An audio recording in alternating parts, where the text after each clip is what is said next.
bicycle is the most frequent maintenance you'll do next to pumping your tires. I'll show you what to lube and how to do it. So first we'll start by discussing what kind of lubes you can use. There are a lot of good lubricants on the market that can be used. Here are 3 that we recommend and sell. The first, Go Lube, is the most environmentally friendly because it's vegetable based. The only drawback is that it picks up the most dirt. The second, ProLink, has the best cleaning properties. However, it washes off easily, so it's important to re-lube after exposure to rain or other moisture. The third lube, TriFlow, which we're using today, is a good all-around lube. It's easy to apply, stays on well, and picks up minimal dirt. Now we're ready to lube, but it's important to clean the chain first. Apply some WD-40 to a rag. Note that WD-40 is not a lubricant. Then run the chain through the rag. Cleaning your chain this way is good maintenance to do every week or 2. It's always easier to keep the chain clean than it is to clean it after it's dirty. Okay, now we're ready to lube the chain. First, the top section. Simply touch the straw to the chain, pedal forward, and the chain will pull the lube right out of the bottle. Continue pedaling until the chain has gone full circle a couple times.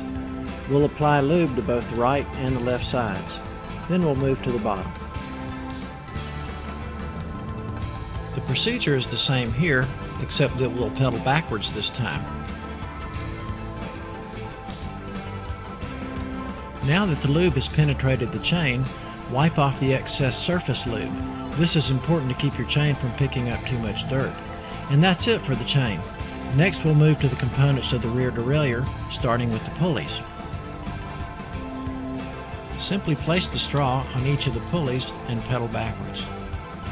Now move up to the pivot points. There are a total of 8 pivots. These are the 4 on the front. If you look on the back, you'll see the corresponding ones on the rear. Apply lube to these as well. Next we'll lube the cable. First step is to shift to the big cog. Then, without pedaling, click the rear shifter into the highest gear. This will put some slack in the cable, allowing you to disengage the housing. Slide it out of the way, and then lube the cable.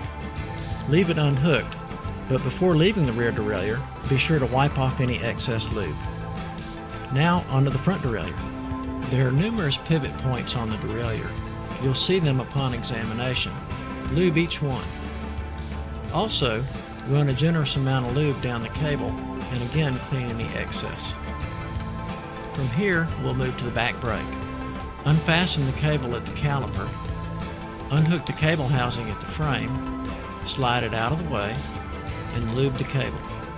We'll keep the cable unattached, and then we'll move to the front cables. The brake cable is already loose, but now we need to access the gear cable as well. Start by shifting to the big chain ring. Then grasp the cage to keep it stationary, and shift the front shifter into the lowest gear. The gear cable is loose now too. With both cables loose, unhook the housing at the bosses. Slide the housing out of the way at the handlebars. Now you can access the cables. For the purposes of our demonstration, we're applying lube to the rear brake and the rear derailleur cables. You'll want to repeat this process with all the other cables as well. When you finish, refasten all the housings and you're done.